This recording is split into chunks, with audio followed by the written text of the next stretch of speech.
Good morning, everyone.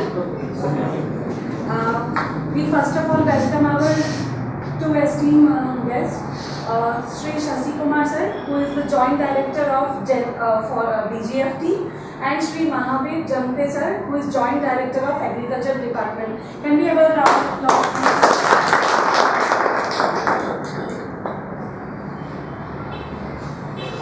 Now I would like Shashi Kumar sir to please take off.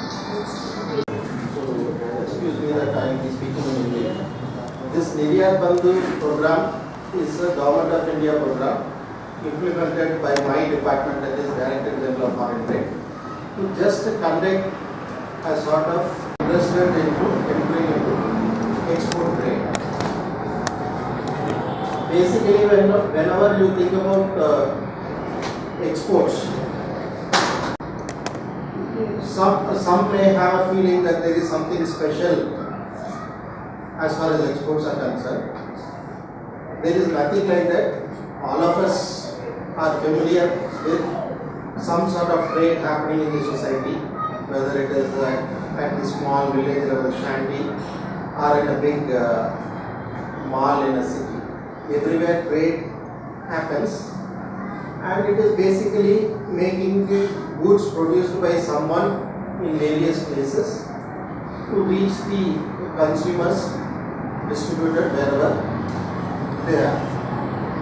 So export is also same thing, but only difference is we are trying to send the goods produced in our country to the consumer located in some other country. And another common sort of notion people have is exports are regulated. Number one, they are not regulated. Number two, there are a lot of documentation when exports are done. That is also not a correct belief.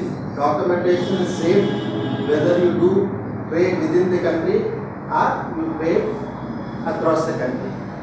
See, basically whenever you do some trade, there is some common document called as invoice which you raise. It is nothing but you state the description of the product, quantity and the unit price, and the total quantity multiplied by the unit price, you arrive at some transaction value.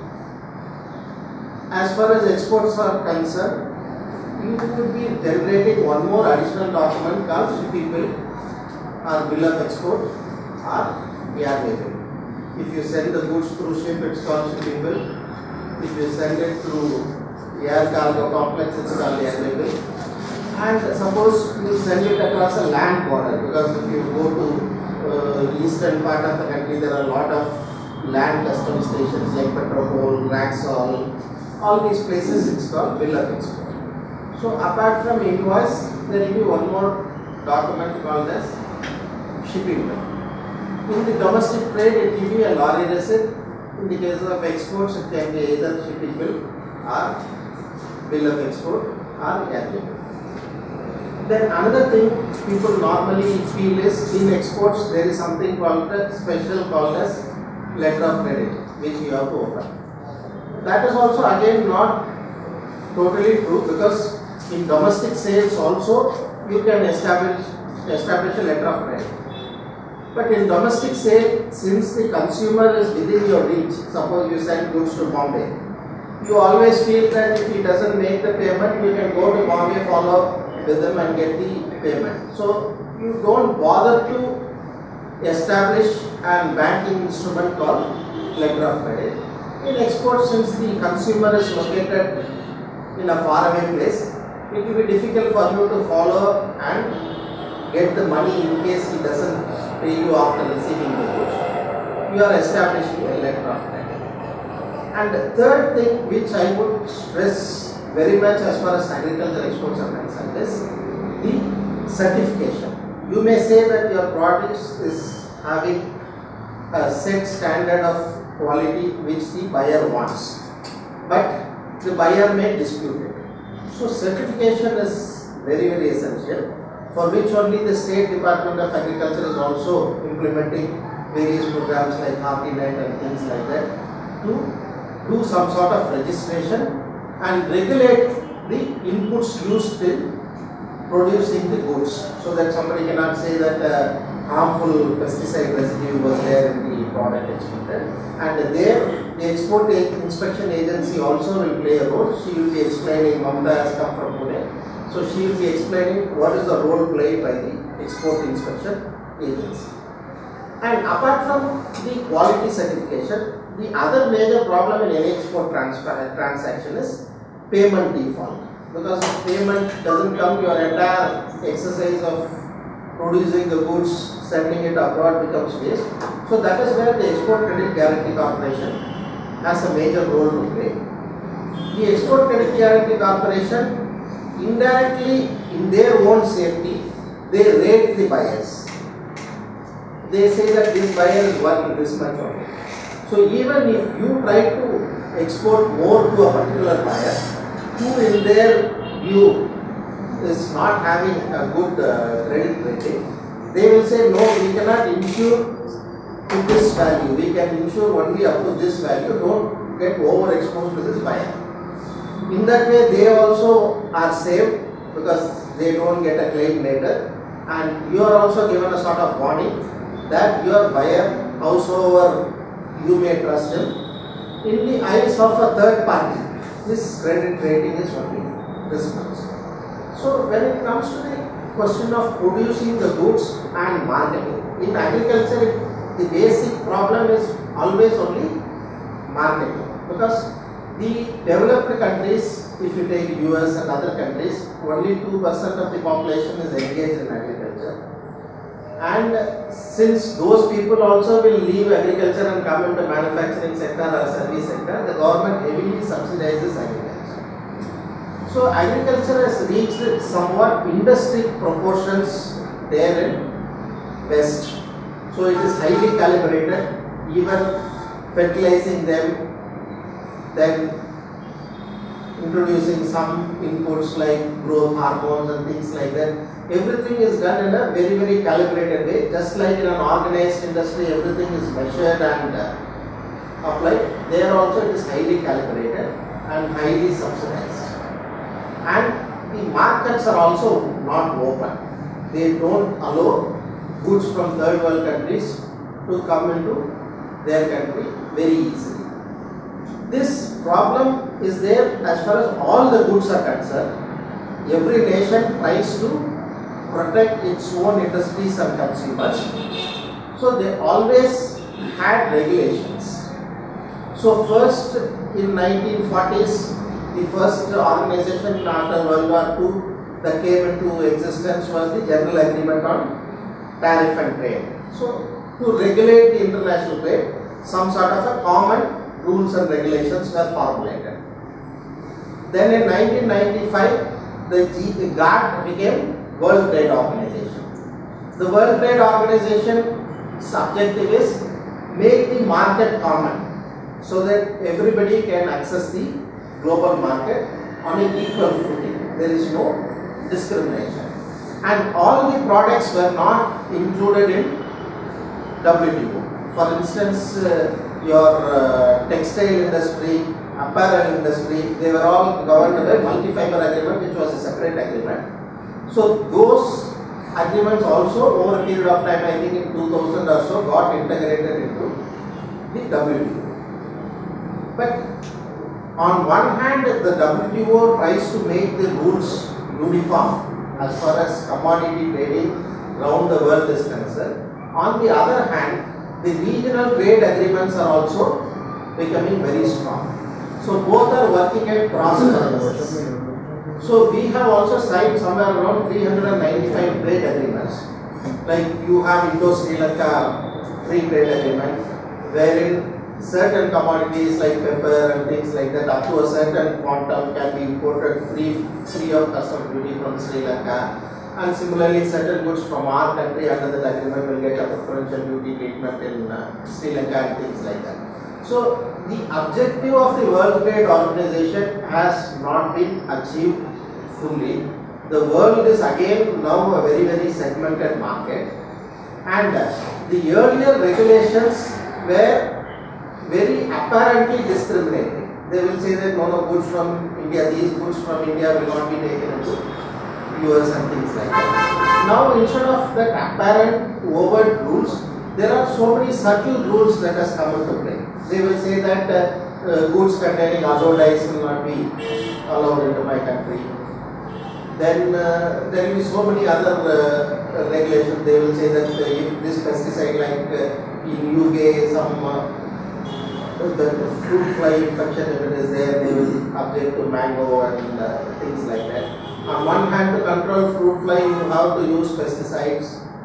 And if you use pesticide, again they will say, no, this pesticide is not one of the approved pesticides and things like that.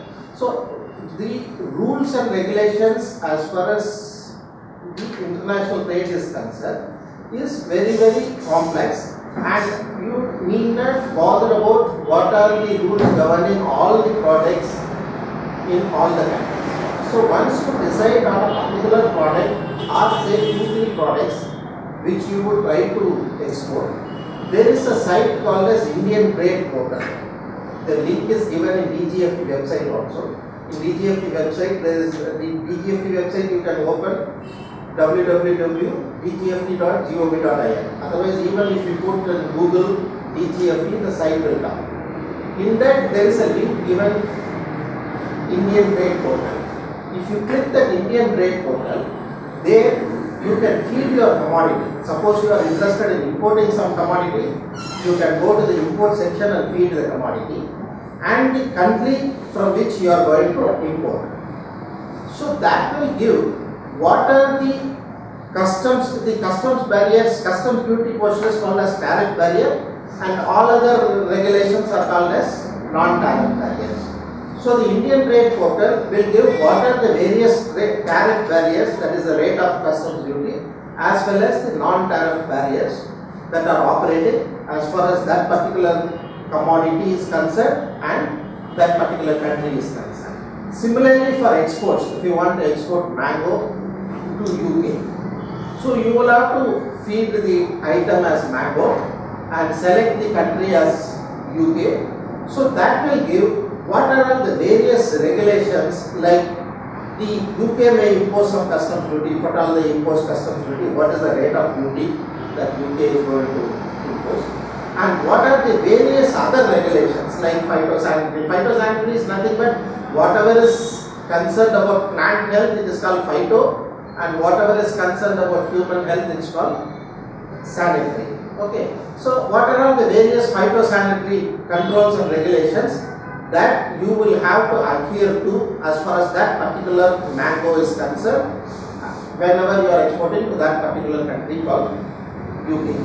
So, as soon as you decide your commodity and you decide your target market, the first thing you do is you go to Indian Trade Portal and see what are the regulations which you have to adhere to, not only after the produce is produced, but during the production of the produce also, because certain residues may be very long. So if you are using in the initial stages in the crop, then the residue is available in the final product, then also your product may get rejected. So first is when you decide the commodity and the country, especially in agriculture products, you go to Indian Trade Portal and check what are the various regulations that govern. And you also approach the state agriculture department to do some sort of registration so that you get some validation certificate. At least you have a sovereign stamp that yes, this is recognized by the government of Maharashtra in a country called as India. So you go for the certification, you also read the various phytosanitary measures that are governing that particular product. And second most important thing is, preferably I think she will be able to explain, if you can get the product inspected by Export Inspection Agency, it always helps you in case of a dispute, because there also you have a third party certification about the quality. Earlier I think they had a mandatory certification. I don't know now whether they are making it mandatory or voluntary, that she will be able to explain. But preferably you have the product inspected also. And third is approach ECGC and you say that I am going to export for this much value, give me an insurance. the first thing they will do is they will check the credit rating of the buyer as per their database, and they will tell, no, we will insure only up to this value. Then immediately an alarm signal should ring in your mind that your buyer, you have to be cautious for exposure above that particular credit level. Then all other issues you will be able to tackle, like how you are transporting it to the thing, how you get the bank finance. All those things are very, very routine processes now. And as far as the country's regulations are concerned, the things are very simple. You need to have a PAN number, which is must, and once you have a PAN number, you have to log on to my website dgft.gov.in, and there is a e-com site at the left hand side. You online go into it. There are a lot of server problems. Our servers will get replaced in February. Till then you may face some server problem, but still a good browsing center should be able to help you. You file an application for import-export code number. The number is no longer given after GST was introduced. The PAN number itself is given as import-export code number also. So, but you have to do that process. Otherwise, you will not be able to generate a shipping bill or a airway bill or a bill of export when your goods reach the port.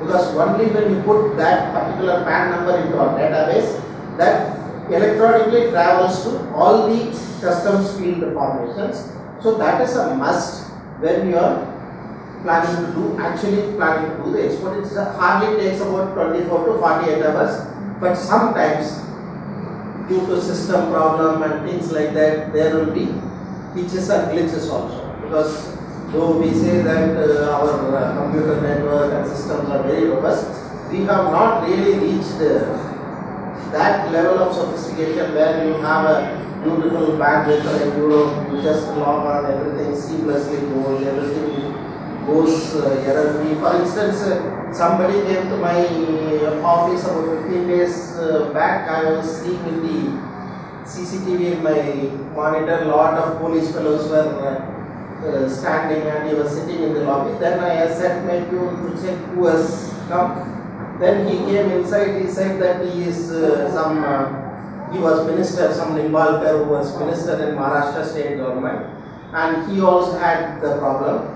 Then we tried to sort out the problem immediately, and after that also, some 3 days back he again rang up saying that in customs still he is facing problem, can you please help? Then I had to speak to somebody in DGFT and sort out the issue. So you may face some problems, but these are very rare occurrences. 90% if you go to a good browsing center with a good bandwidth, you will be able to feed this online application for generating an IEC. After that, while filing your shipping bill, basically there are 2-3 categories of shipping bills which customs operates. One is called as free shipping bill. Free shipping bill will not entitle you for any post-export benefits. So normally you will get some money back from the customs in the form of duty drawback. So you always select a DBK shipping bill, duty drawback shipping bill, and there will be a column in the shipping bill, reward. You just tick yes, why? Don't tick yeah. Once you tick reward yes, then after you export, we would be also giving you a piece of paper called as Merchandise Export Incentive Scheme. These names keep on changing in the country. Okay, this year it will be called as MEIS. After 2 years, if some new minister comes, he will change the name. But these are basically scripts which will give some value, maybe 2% of the FOB value or 5% of the FOB value, which you can sell it in the market. You can sell it to any importer. If you want to import anything also, if your paper says your duty credit is 1000 rupees, you want to import some item into the country which has a custom duty of 1000 rupees, you can use this script to the extent of 1000 rupees. Suppose the custom duty comes to 2000 rupees, 1000 rupees you can surrender the script and 1000 rupees you can pay cash. Suppose you don't want to use this for your own imports, you can also sell it in the market to any person who is interested in purchasing it. The normal premium for these scrips is around 95 to 97%. So if you are having a paper worth 1000 rupees, you will definitely get something more than 950 to 970 rupees. So number one is you identify the product, you identify the target country and check, go to Indian Trade Portal, check what are the rules and regulations that internationally govern that commodity or at least that particular country, what are the regulations. Number two is, if possible, get the produce inspected by the Export Inspection Agency. Number three, don't forget to take insurance. Number four, you take one IE code number and always generate the DBK shipping bill by clicking reward yes or Y. This will give you some sort of entitlements over a period of time. The rates may keep changing, the names may keep changing, but because after July 1st they reduce the drawback rates also because GST has come into force. Again certain benefits on our side was also withdrawn. Then again they have introduced from last month, again they have introduced till March 31st. But some benefit will always be there from the government side, but don't factor that into your costing because these are things which it comes, it's extra. If it doesn't come, because until you reach a very big volume, you don't factor these things into costing, because now more than doing business, business should also generate profits. Otherwise, the sustainability will not be there.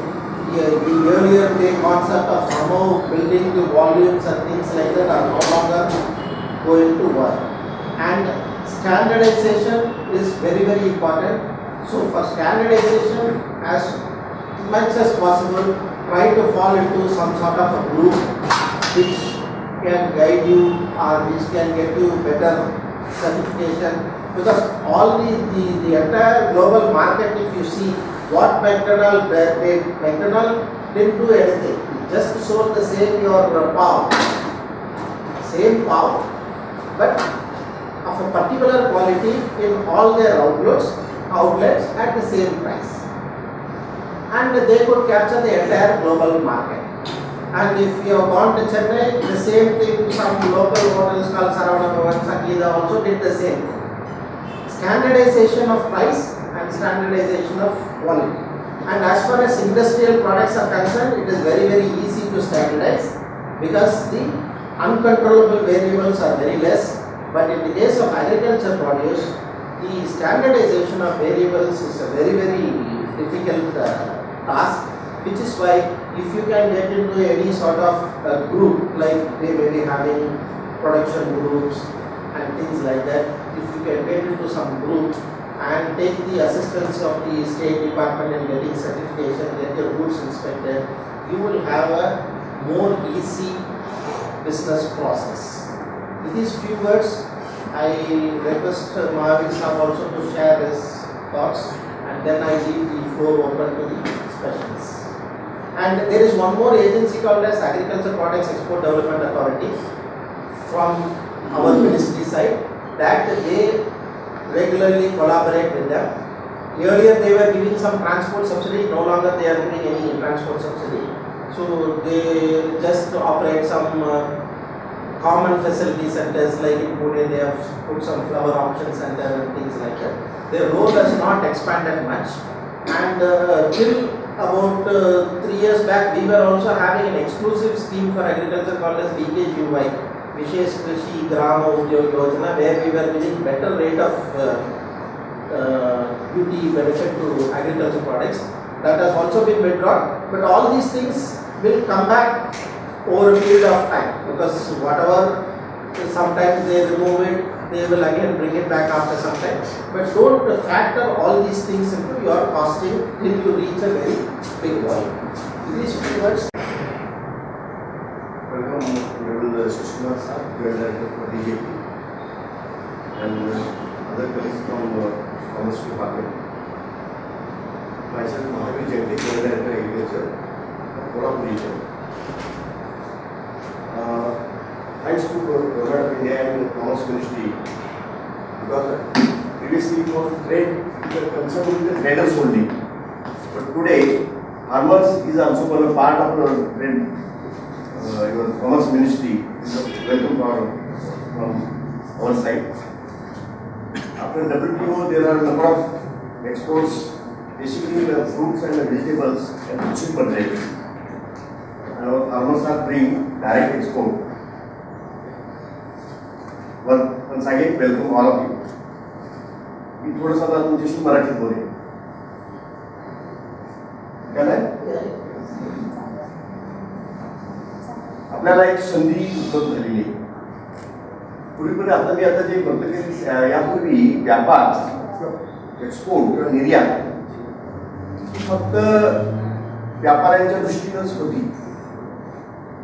आपलाच माल शेतीतला माल ते घेऊन त्याच्यावर काहीतरी प्रक्रिया करून व्यापारी आपला माल परदेशात पाठवत होते आणि त्यातला जो काय बेनिफिट्स होता तो त्यांना मिळत होता. दिवसेदिवस असं होत आहे की मी जे आता शेतकरी कंपनी तयार करतात, जर आपल्याला शेतकऱ्यांचं उत्पन्न दुप्पट करायचं असेल, जे ऑनरेबल प्राईम मिनिस्टर मोदी साहेबांचं स्वप्न आहे की 2022 पर्यंत शेतकऱ्यांचं उत्पन्न दुप्पट करणे, डबल इन्कम, फार्मर्स इन्कम, तर त्यासाठी आपल्याला वेगवेगळे असे सेक्टर्स शोधायची गरज आहे.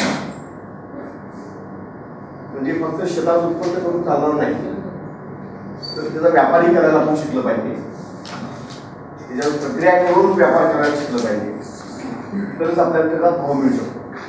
उदाहरणार्थ द्राक्ष आपण इथं पिकवली आणि विकायचं ठरवलं व्यापाऱ्याला तर 12 रुपये किलो असं एक ॲव्हरेज रेट पडतो.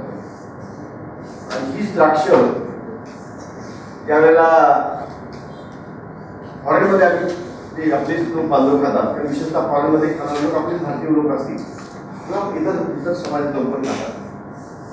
आत्ताचा जो रेट चालू आहे सगळं शिडलेस जे आता एक्सपोर्ट होते या कंटेनर जाते आपलं, तर 432 रुपयाला किलो तिथं. आपण इथं मॅक्झिमम आत्ताच आपला मॅक्झिमम रेट आला आहे तो 56 रुपये किलो. तिथं 432 रुपयाला किलो घेतलं जातं. हा एवढा मोठा डिफरन्स आहे दरात.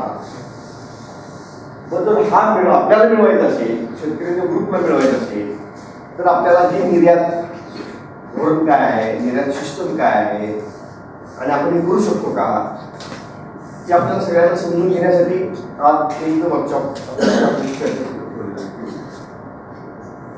मला द्राक्षा सांगितलं. तीच परिस्थिती आता आपल्याला भाजीपाल्याची आहे, डाळिंबाची आहे, फळांची आहे. तुम्ही जर कोल्हापूर भागात आला तर गुळ आपण एक्सपोर्ट करायला तर करतो आपण.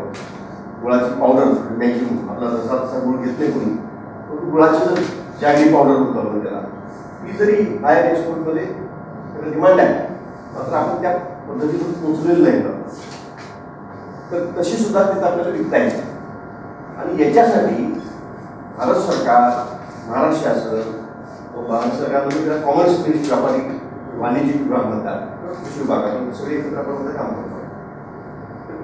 तुम्ही देखील या दृष्टीने थोडासा विचार केला तर आपल्याला हा फायदा आपल्या पगारात शेतकऱ्यांच्या डायरेक्ट पगार पडून घेऊ शकतो. त्यासाठी हा प्रयत्न आहे, पहिला प्रयत्न आहे.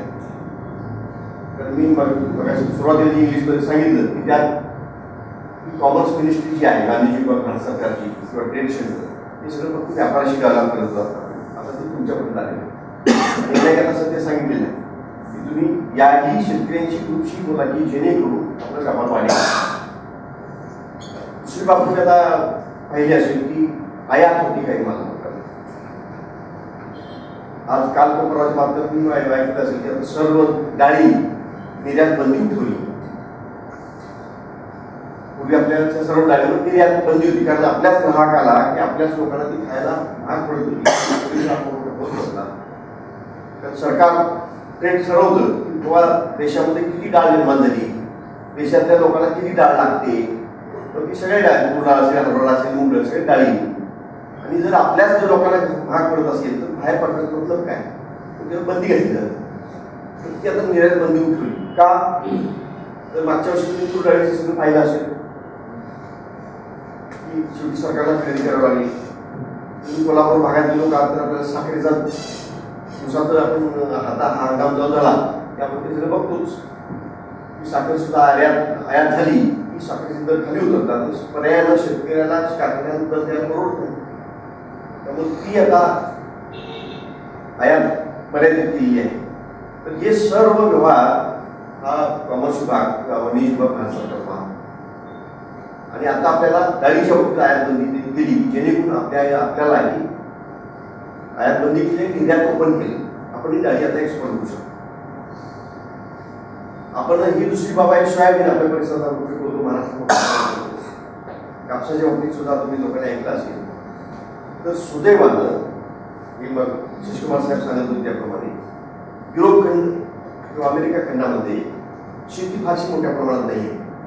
निसर्ग त्याला साथ देत नाही. 2% लोक फक्त शेती करतात, 98% इतर सगळं व्यवसाय. म्हणजे उलट फक्त आपण आपल्या देशामध्ये मग तिथं जर शेवटी ते काही जरी तयार करत असले, कम्प्युटर ते तयार करतात, मोबाईल तयार करतात, त्या पोटाला जात नाही तर खायला लागेलच ना काय. तर आपल्याला चान्सेस आहेत की आपली जी काही ॲग्रिकल्चर कमॉडिटी आहे, आपण जी शेतीतून निर्माण करतो त्याला आपण विकू शकतो आणि आपलं उत्पन्न वाढवू शकतो. त्यासाठी या यंत्रणेचा आपल्याला फायदा करून घ्यायचा आहे. ते सध्यासाठी आपल्याकडे येत आहे.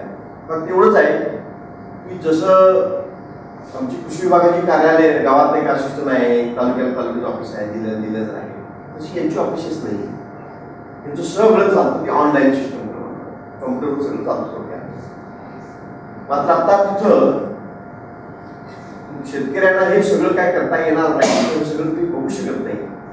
म्हणून कृषी माल निर्यात करण्याकरता अपेडा नावाची एक संस्था आहे, यांच्या कॉमर्स मिनिस्ट्रीचा एक भाग आहे.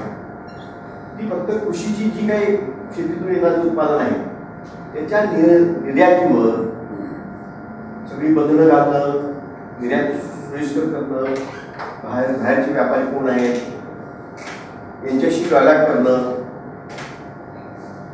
आणि काही आपल्याला सवलती देणं, यासाठी अपेडा हा एक आपला त्यांचा फार टाईप ऑफ मदत करत असतो.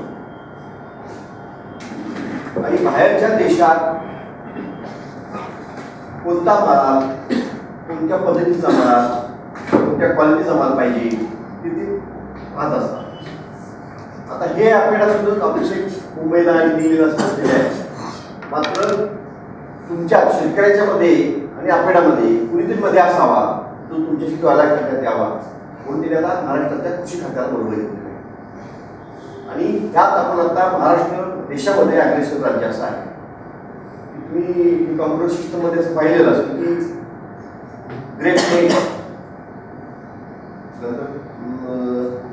प्रोमोग्रेट नेट, वेज नेट असे काहीतरी सिस्टम डेव्हलप करून ठेवलेले आहेत जेणेकरून त्या भागामधला शेतकरी हे निर्यात करू इच्छितो त्याला निर्यातीच्या जी काही टर्म कंडिशन्स आहेत त्या त्याला समजून सांगायच्या, त्याची नोंदणी करायची. यात फार पारदर्शकता आहे, सिस्टम फार चांगली आहे. मी तुम्हाला माझा एक अनुभव सांगतो की इस्रायलमध्ये जवळजवळ 1 वर्षभर होतो. त्याच फ्रेश प्रोड्यूस किंवा पोस्ट हार्वेस्ट टेक्नॉलॉजी शिकायला आपल्या कोल्हापूर जिल्हा असेल किंवा सातारा जिल्हा असेल त्याचा जो भौगोलिक क्षेत्र आहे त्याच्यापेक्षा कमी इस्रायल देश आहे. साताऱ्यात किंवा सांगलीमध्ये जसं डीपीपी ट्रॅक आहे ना दुष्काळी प्रदेश त्याच्यापेक्षा वाईट परिस्थिती त्यांची आहे. दुसरी आपण जे बघतो ते त्यांच्याकडून घेतलेलं आहे. एवढं सगळं असताना युरोपमध्ये जो काही भाजीपाला जातो, जी काही फळं जातात ती इस्रायलवर जातात. म्हणजे थोड्याशा जागेत, थोड्याशा पाण्यात क्वालिटी सगळं प्रोडक्शन करतात. त्याला फार मर्यादित माल लागतो म्हणून सगळं एक्सपोर्ट करतात. विशेषतः फ्रेश मटेरियल त्यांच्याकडे जास्त. तिथं त्यांनी एवढी सिस्टम अशी चांगली केली की मला तिथे जे कंटेनर वगैरे जातात माल जातो पोर्ट म्हणून तर एका पॅकहाऊस बोलतो आपण त्याला. पॅकहाऊसमध्ये सगळं ग्रेडिंग पॅकिंग होतं, सर्टिफिकेशन होतं, बार कोडिंग होतं, जसं आपण आता मॉलमध्ये गेली कॉर्क दिसतं आपल्याला, तसं प्रत्येक ह्याच्यात दिसतं. तर मी एक पॅकहाऊसचा अभ्यास करत होतो, ते पॅकहाऊसमध्ये असं जाणवलं, एक गोबी फुलकोबी असतो ना, काय फ्लावरचा एक गड्डा अमेरिकेत गेला, इस्रायल म्हणून. तिथं गड्डा गेल्यानंतर त्या गड्ड्यामध्ये एक किंवा दोन छोटीशी किडा तो तिथे त्याला दिसला. ते दिसल्याबरोबर ते फुलकोबीचा गड्डा पुन्हा इस्रायलमध्ये पडला, तेलावडीमध्ये. तो आल्यानंतर त्या कुठल्या पॅक हाऊसमध्ये कुठं गेला होता, तो त्या पॅक हाऊसमध्ये आला. त्या पॅक हाऊस मधून कोणत्या शेतकऱ्याच्या शेतामध्ये गेला होता तो इथे कोडेलमध्ये समजला आणि तो रिजेक्ट झालेला होता. आणि एवढा सगळा प्रवास केल्यानंतर त्या एका फुलकोबीच्या गड्ड्याला जे काही प्रवासाचा खर्च लागला, इथून जायला जमीन परत यायला, आणि तो चुकीचा दिला, मग त्या शेतकऱ्याला त्या एका फुलकोबीचा दंड बसला. म्हणजे एवढी सिस्टम ट्रान्सपरंट आहे. म्हणजे एवढं ते पाहिलं जातं. आपल्याकडे उदाहरण असं आहे की 12-13 मध्ये मी आता शिवासाहेब चर्चा करत होतो, 12-13 मध्ये आपल्याकडे सुद्धा द्राक्षाचे मोठे कंटेनर्स नाही युरोपमध्ये गेले. एक औषध मारायला पाहिलं होतं, किंवा त्याचं जे औषध मारल्यानंतर त्याचा तो औषधाचा अंश लागतो, त्याला रेशिपी म्हणतात. तर त्याचं प्रमाण जास्त असल्यामुळे आपले सगळे कंटेनर रिजेक्ट झाले. जवळजवळ 8,000 टन माल आपला सगळा द्राक्षाचा रिजेक्ट झाला. पण रिजेक्ट झाल्यावर की वाईट अवस्था आहे की माल जातून ते युरोपमध्ये गेला, कंटेनरमध्ये गेला, तर रिजेक्ट झालेला माल तिथंच कुठे डम्पिंग करायला लागतो. तो स्वतः तिथे घेत नाही. एवढी कॉशियस ते लोक आहेत, हायजिनिक आहेत लोक, हेल्थ कॉशियस लोक आहेत. ते तिथं डम्पिंग करायला आपण काय माल आता खराब झालाय, तुम्ही म्हणाल तर गड्डा आला काढला तो फ्लावरचा, तिला कुठं टाकू. तसं नाही आहे. तिथं परत त्याची व्यवस्थित विल्हेवाट लावली पाहिजे. कारण परत किडा, परत ते रोग त्या परिसरात येऊ नये म्हणून ते सगळं परत आणावं लागतं आपल्याला. आणि मग आपल्याला त्याचं व्यवस्थित त्याला गाडा लागतो.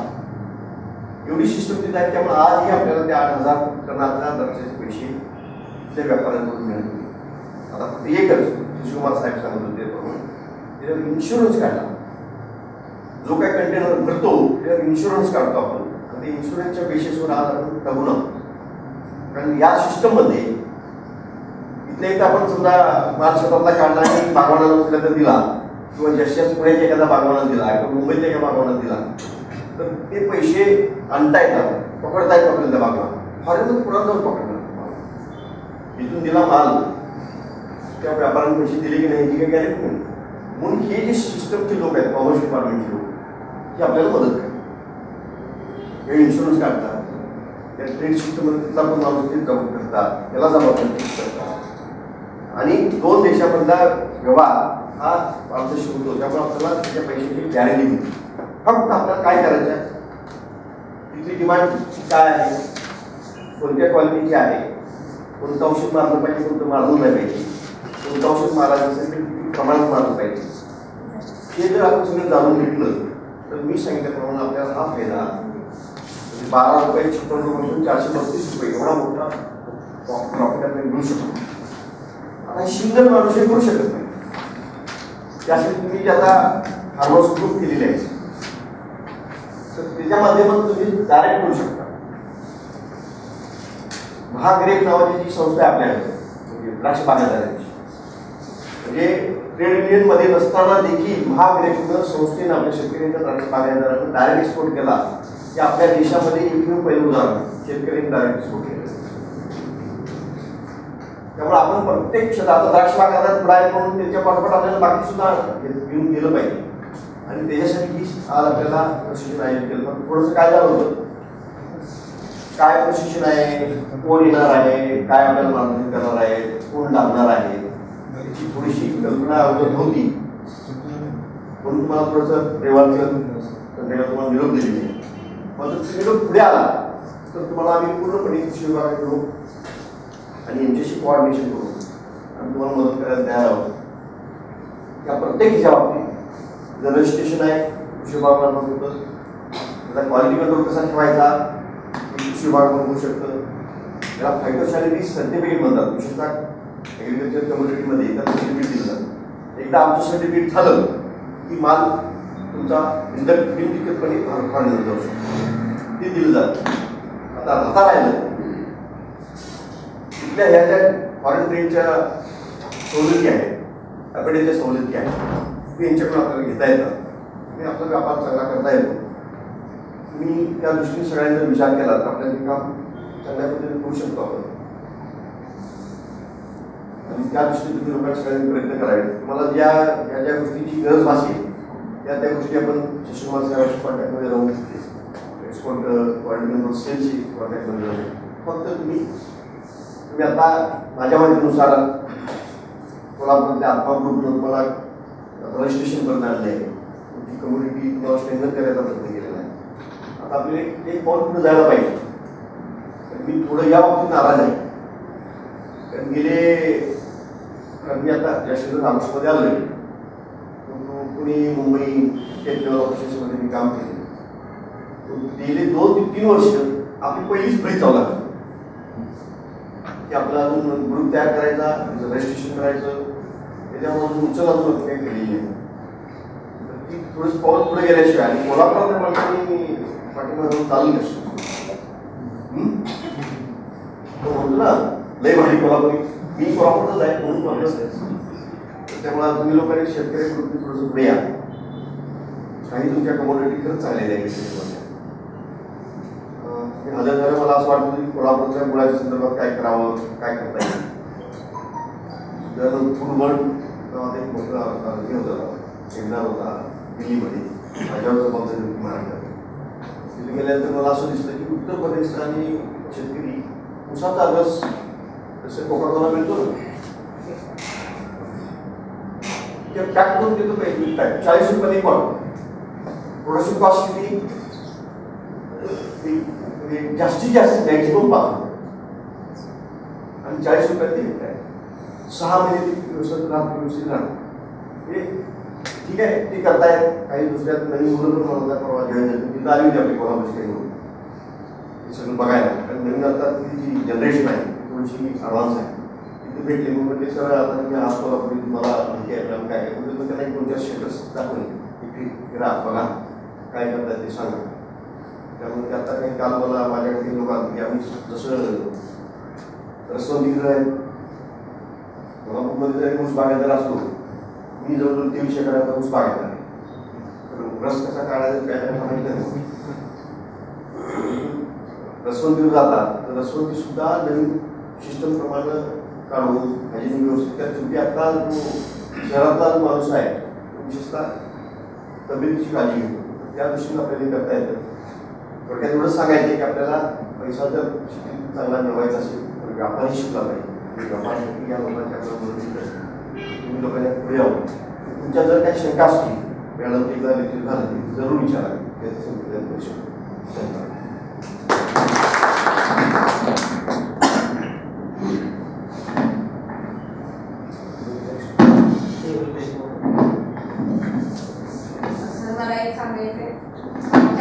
ह्याच 3 दिवस इथं एक्सपोर्ट स्टँडर्ड्स आणि डॉक्युमेंटेशन असं 3 दिवसाचं छान ट्रेनिंग झालं. 40 ते 40 लोक पहिल्यांदा तो प्रयोग झाला आणि रिस्पॉन्स पण छान होता. कारण आपल्या सातारा, सांगली, कोल्हापूरकडनं डाळिंब आणि द्राक्ष हे मेजर एक्सपोर्ट होतात आणि छान दिसत होतं. हंडे साहेब आले होते. एक दिवस कोल्ड डे त्यांनी हंडे हिचं export authority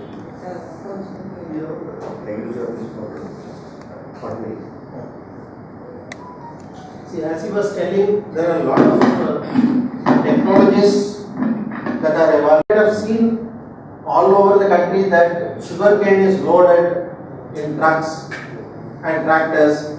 It goes to the sugar mill and it breaks. The lorry and truck stays in a queue. Instead of that, you can have decentralized crushing centers. Every village or every farmers group or something like that can have decentralized crushing centers. Crushing can be decentralized. It will not be crushed only in the mill. The sugar cane juice alone can be transported. Like that you will be becoming more competitive because your transport cost is cut. the loss due to evaporation, because by the time your cane reaches, the mass gets reduced because of loss of water content. Similarly, the recovery, sugar recovery also will be more when you are having. So like milk, what happened? You set up various collection centers, and then finally the milk alone goes to dairy. The cow doesn't walk to dairy and there it gets milk. Like that sugar cane also you can think of some sort of, now you have harvesters, sugarcane harvesters have come, it moves from one village to another. Like that, mobile crushing units also can be thought of. They can go from one village to another along with the harvester, it can get crushed there itself. And the juice alone can be transported. Later on, the bagasse can be transported to the sugar unit for cogeneration of power and things like that. Or alternately, you can also have village level use for, develop some sort of a furnace to burn the bagasse and generate power. Like that, so many innovative ideas can be thought of. Now energy requirement, especially electricity requirement, is going to increase. In another 10 years, they are saying even vehicles, all vehicles will run only in electricity, not in diesel or petrol. So the electricity requirement is going to increase, and the fossil fuel, coal, all these things, the reserves are getting depleted. So anything related to biomass will naturally have a better market in the country. And remember, every product of the plant, if we have technology, can be used. For instance, you are thinking of rice or wheat. Rice or wheat is what you call a starch or carbohydrate. If you chemically define it, it is nothing but polymer of glucose. Your straw is also polymer of glucose. Straw is nothing different. Chemically it is not different. But only thing is, the living organisms does not have the required enzyme to digest the starch which is prevalent in the straw. The difference is only in a sort of linkage. If you take starch, it is alpha 1,4 linkage, and in the case of cellulose, which is the straw, it is beta 1,4 linkage. All you need is only technology. So bacteria can always digest this. So if we can think of some technology to use the straw and things like that to produce glucose, starch, etc., even those things, instead of, you might have seen in North India, they are burning the crops. Instead of burning the crops, they can also be effectively utilized. And today you are thinking that sugarcane residue can be used only for burning and generating electricity. Not like that. Whatever is the chemical composition of sugarcane juice, the same thing is there in the straw or bagasse also. Only thing is you need technology, and when bacteria can digest it, you can always, like in cow also, the cow doesn't digest it. If you take cow, the stomach will have 4 chambers. The first chamber, only the bacteria digests the straw. So all that you need is enzyme. So if we can develop technologies also, the agriculture potential, the usage of the crop as such is going to increase manifold. Right now we are thinking only of a particular part of a crop that has economic value. In days to come, as technology advances, every part of the crop will fetch you economic value. So all that we need is, as a nation dependent on agriculture to a larger extent, we should be pioneers in developing certain technologies. Like Israel has done it. In agriculture, they have brought about a lot of changes, the way they do agriculture. For instance, I am told there is no water there. They use seawater, RO plant and things like that. So when water becomes scarce, you scientifically use it, you don't waste it, you deliver it in a more pointed way. So like that, there is a lot of scope for growth in agriculture as such, and to serve the globe, because there is a lot of potential, because more and more countries will be dependent on crops produced in the third world countries, because their labor is becoming more and more scarce. Thank you. These few words we leave the floor over to the specialists. They will be taking over. And thank you very much for your kind participation. And if you are interested, you can conduct more programs with more broader discipline people, like we can bring people from banking sector, we can bring somebody from customs to know about their procedures, excise laws and things like that. We will look forward to conduct more programs in collaboration with you. Thank you very much. तुम्हाला proposal form आणि त्याचा required जो काही premium वगैरे आहे तो भरावा लागेल. प्रत्येक पॉलिसीचा वेगवेगळा प्रीमियम रेट आहे आणि वेगवेगळा प्रपोजल फॉर्म आहे. त्याच्यासाठी तुम्हाला फक्त तुमचा IC कोड आणि KYC डॉक्युमेंट्स लाईक आधार कार्ड, पॅन कार्ड वगैरे जे काय आहे ते सबमिट करावं. आणि जेव्हा LC किंवा ऑर्डर कॉपी असेल ते कशासाठी, तर बायरचा रेकॉर्ड वगैरे चेक करण्यासाठी. रेट ऑफ प्रीमियम जो असतो तो सर कंट्री टू कंट्री असतो आणि टर्म्स ऑफ पेमेंट असतो. म्हणजे जिथे कमी रिस्क आहे तिथे कमी प्रीमियम आहे. म्हणजे समजा DP वर जर जाणार असेल तर तुमचा 29 पैसे प्रीमियम होईल, पण ती शिपमेंट जर DA वर जाणार असेल तर 51 पैसे प्रीमियम. आणि कंट्री समजा कंट्रीला आम्ही डाऊन म्हणजे कॅटेगराईज केलेले आहे A1, A2, B1, B2, C1, C2 आणि D. जर समजा तुमची कंट्री D कॅटेगरीमध्ये असेल तर प्रीमियम रेट जास्त असेल. ते लाईकवाईज असतं. जेव्हा तुम्ही पॉलिसी घ्यायला येणार त्यावेळी तुम्हाला हे सगळं डिटेल्समध्ये आम्ही देतो. त्याच्यानंतर तुम्हाला पॉलिसीमध्ये पॉलिसी नंबर, जसं आपला अकाउंट ओपन केल्यावर account number set policy number मिळतो. त्याच्यामध्ये तुम्ही इव्हॅल्युएशन वगैरे करू शकता.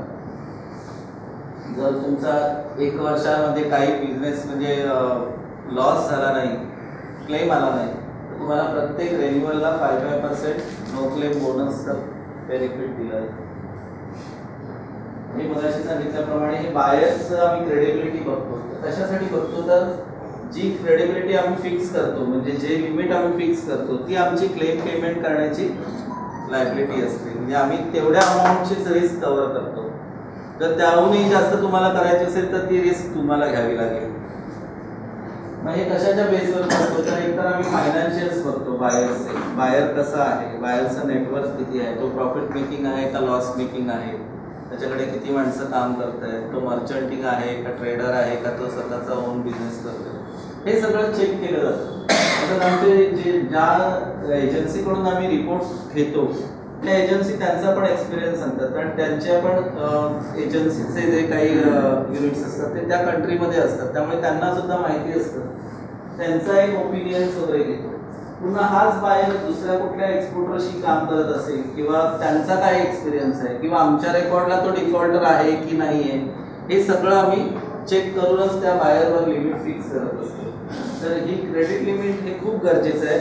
जेव्हा केव्हा तुमच्याकडे ऑर्डर येईल त्यावेळी ते बायर्सचं लिमिट घेणं तुम्हाला गरजेचं आहे. त्याच्यासाठी क्रेडिट लिमिट म्हणजेच काय, तर तुमचा at any point of time किती त्या बायरवर एक्सपोजर राहणार आहे किंवा at any point of time किती आउटस्टँडिंग त्या बायरवर राहील, हे सगळं चेक केलं जातं आणि तुम्हाला ते लिमिट त्याच्यावर फिक्स करावं लागतं. हे लिमिट रिव्हॉल्विंग नेचरचं असतं आणि आमची क्लेम पेमेंटची लिमिट असते. म्हणजे अप टू त्या लेवलपर्यंतच आम्ही तो क्लेम देऊ शकतो क्रेडिट लिमिट. आणि त्यासाठी वेगवेगळे फॉर्म आहेत ते तुम्हाला भरून द्यावे लागतात.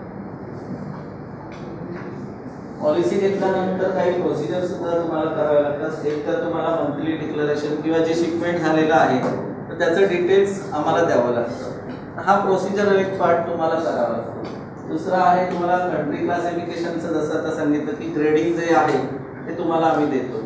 तर तिथे तुम्हाला रेट कुठला प्रीमियम कुठल्या कंट्रीला किती आहे तर हे सगळं तुम्हाला तिथे चेक करू शकता. Premium schedule monthly declaration statement, एखाद्या महिन्यामध्ये जर एक्सपोर्टच झाला नाही तर नील रिटर्न्स, हे सगळे तुम्हाला फॉर्मॅलिटीज करावे लागतात. जर एखाद्या बायरकडून पेमेंट आलं नाही, तुमची ड्यू डेट होऊन गेली, 1 तारखेचं शिपमेंट आहे, 30 तारखेला ड्यू डेट आहे, तर तुम्हाला 30 तारखेपर्यंत पेमेंट आलं नाही तर पुढच्या आणखीन 30 दिवस वाट बघून तुम्हाला रिपोर्ट ऑफ डिफॉल्ट सबमिट करणं गरजेचं आहे.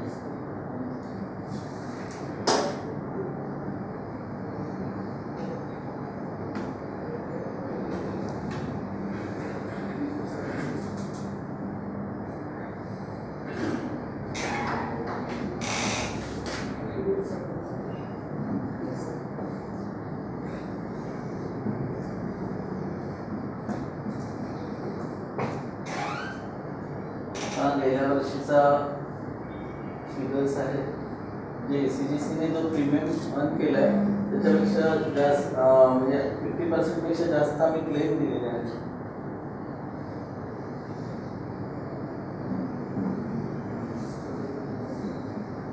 थँक्यू. हा ACGCचा ॲड्रेस आहे तो तुम्ही नोट करून घ्या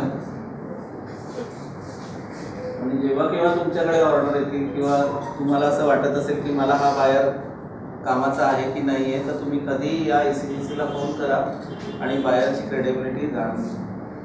धन्यवाद. If there is any question to be asked, the forum is open for all. Is there any question from any of us first?